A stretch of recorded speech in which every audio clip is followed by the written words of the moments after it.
At the end of the original Jujutsu Kaisen story, Yuji would be faced with his final and greatest hurdle against Sukuna as the man who is closest to a true bodhisattva, a figure in Buddhist religion that exists to guide and help all souls attain enlightenment before they ascend to heaven themselves. As we know, Yuji did reach something akin to enlightenment when confronting Sukuna one last time and attempting to talk him down before their final battle. Although Sukuna would reject Yuji's offer of peace and choose to damn himself by proceeding to challenge Yuji rather than stand down and become a part of him, despite Sukuna's front of refusing to understand Yuji's way of life and his willingness to save him despite all he's done to him, we did slowly see signs throughout their 40 chapter plus battle that Sukuna was slowly coming to understand what made Yuji formidable, although he would refuse to accept it and would only accept it once he was in the afterlife, claiming that since he lost, he really had no other choice but to follow Yuji's path, as Yuji's path to strength is what overcame his own. Through Sukuna's admittance of defeat, Yuji has proven that he is the man who is capable of redeeming or at least saving all that comes his way, even the devil himself. What if I told you that Yuji actually continued on this path even after the events of the original story, leading up to him becoming somewhat of a hermit of Jujutsu Society? In this video, I'll be doing just that, and explaining why I believe Yuji has continued on the path of the Buddha, and not only that, how he ended up exiling himself from Jujutsu Society in order to take on the burden of eliminating the cycle of curses all on his own. With that said, I've been yapping long enough, and since I value the time of both you and I, let's get into this video. At the beginning of the story, we would meet Yuji Itadori, an extraordinary child who cares to do nothing but focus on an ordinary life and visit his grandfather after school. But we come to see that he's soon dragged into the relentless world of curses through the final words of his grandfather, a curse that tells him to help others. It doesn't have to be all the time, just whenever possible, and when it's your time to go, make sure you're surrounded by others. Curses in the world of Jujutsu Kaisen are usually passed on through the final words of most people. Usually, they must have a very strong intent and be directed towards someone. When a curse is given to someone, it kind of rewrites their brain in a sense to follow the directions of that curse, especially if they resonate with the person that they're receiving the message from. And we see this very clearly through Yuji and the curses that he receives throughout the story.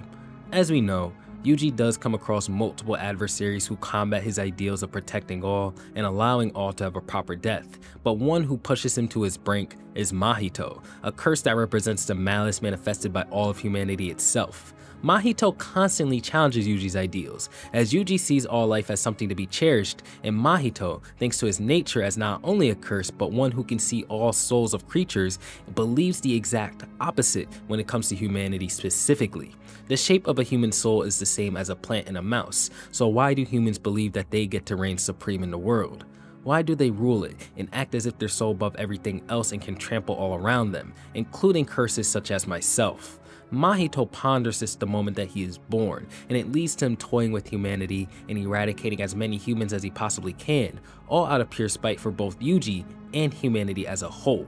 Mahito does manage to eventually break Yuji's ideals and causes him to take a shift in how he approaches things. Yuji even admits this himself after defeating Mahito in their final confrontation, as he states that he did try to reject Mahito and convince himself that he was wrong, but that doesn't matter anymore as he is going to kill him. But even in this moment, Yuji takes it a step further. He tells Mahito that he does not need meaning or reason behind any of his actions, including hunting down curses, and that he will simply kill every curse he sees, as he accepts that in the grand scheme of things he is likely no more than a cog. But he will keep killing curses for as long as he can, as this is his self-designated role in all this madness. We do see Yuji commit to this task for the rest of the story, but there is a lingering, far overwhelming threat in the form of Sukuna that slowly brews and eventually manifests itself many chapters later. As most should know if they're reading Modulo, Sukuna eventually initiates his 200 chapter plan to move himself from Yuji to Megami's body, and even takes this a step further by possessing Megami, leading into the final saga of the story in which all sorcerers must battle Sukuna in order to not only save Megami, but to also prevent the creation of the merger, which is a threat created from the efforts of both Kenjaku and Sukuna with the potential to easily eradicate humanity. Yuji does not battle Sukuna until about 15 chapters into the final saga, but once they do come to blows, their battle lasts many chapters, with many characters coming in to support Yuji and symbolically guide him and Sukuna as the two endlessly battle. If Yuji is to be Shitigarba, the Buddhist monk who refused to not accept Buddhahood until all hells were emptied, Sukuna would be Yama, the king of hell. Although Sukuna representing Yama isn't entirely about him being an evil character, it primarily shows in his confrontation. Interestingly enough, Yuji's companions who guide him in this battle against Sukuna, the Great Sinner, seem to play envoys, representing each of the realms that Sukuna must be brought through in order to be saved. For example, Kusakabe being the precious treasure goddess who protects the human realm, and Yuta Kotsu being the great compassionate goddess who prevented her own enlightenment to continue to help others reach nirvana. As Yuji and Sukuna's battle reaches its climax and all of his companions, or in other words, envoys, have exited the battle, Yuji is eventually able to manifest his domain expansion using the mudra of Kshitigarbha and have one final conversation with Sukuna in order to understand if Sukuna can be reasoned with or must die, to which that Yuji concludes that in order for peace to be preserved, Sukuna must be saved with his own death. I also do believe that Yuji's domain expansion was only possible because he was pushed to realize that he was all the world had left, and that if he dies here, everything he's ever fought for will be completely eradicated. But as we know, the activation of a domain expansion is akin to someone reaching self-actualization, and as Yuji does finally reach this point, he explains to Sukuna that all life has meaning. Even if a life was as simple as being born and breathing and pooping, it was still integral to the flow of the entire world, and it still had a place in the world despite how insignificant it may seem. And because of that, it's important to preserve and value all life by any means necessary. And the story concluding on Yuji's self-actualization is, in my opinion, the greatest clue to figuring out what he's been doing since the conclusion of the story and how his character will proceed.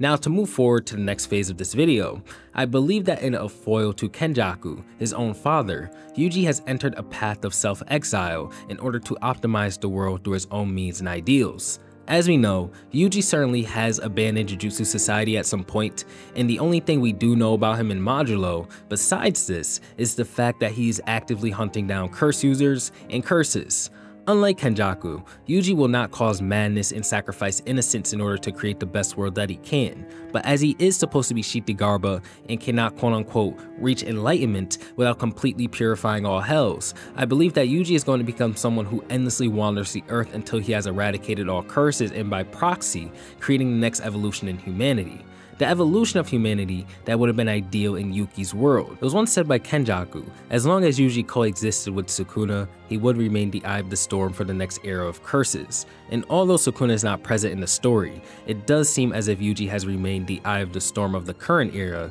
judging by Jujutsu Society's desperation to find him. I personally don't even believe that Yuji is a legitimate Jujutsu sorcerer anymore, and more of a Miguel figure who's in between the two. He does good work, but he is not a sorcerer, so he can neither be a sorcerer or a curse user. I only say this as Yuji would be directly involved in Jujutsu Society if he were a part of it given his nature, but of course, this could be very wrong and he could just be moving exactly like his indirect mentor, Yuki Tsukumo, as she was kind of doing the same exact thing until things got bad enough for her to appear. With the shift in narrative, it's likely that Yuji does not find himself involved with curses directly in Modulo chapters, as he's really only being brought in by side characters to intimidate the aliens, and we even see that despite this, the aliens are going to turn out to be on our side and coexist with humanity as of now. The only way I can see this happening is if Mahito does make his grand return into Modulo, but I can see Yuji dealing with the leftover curses of the future era by actually helping the aliens right now, and maybe even quote-unquote helping the bad ones back on their homeworld. With aliens being a big deal in society no matter the story or era, the news of them in a war happening would spread awareness all over the world, and by proxy, the existence and importance of humanity's greatest asset, Yuji Itadori, would also become very spread and well known as well. I think this would give Yuji his greatest opportunity to finally complete his goal of eradicating cursed kind, as bro would likely be on TV and can spread some kind of message through battle or just speaking about curses as a whole. To eradicate curses entirely, I believe influence is necessary.